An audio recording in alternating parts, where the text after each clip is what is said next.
Lalahok ang Philippine Air Force sa Exercise Pitch Black 2026, ang pinakamalaking biennial multinational air combat exercise ng Royal Australian Air Force na gaganapin sa Northern Australia mula July 17 hanggang August 7. Bago ang deployment ng Philippine contingent, pinangunahan na ni PAF Commanding General Lieutenant General Arthur Cordura ang send-off ceremony at talk to troops noong July 6 sa Florida Blanca, Pampanga.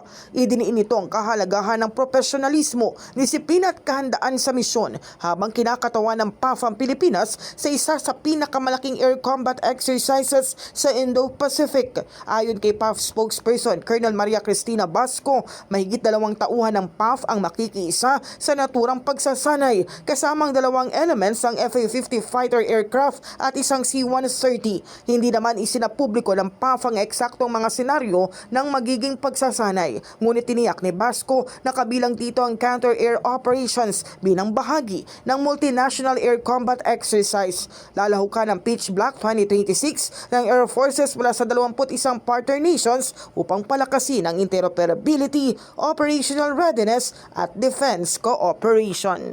In the heart of changing lives, ako si Brigada Cass Austria ng 105.1 Brigada News FM Manila, the Music and News Authority.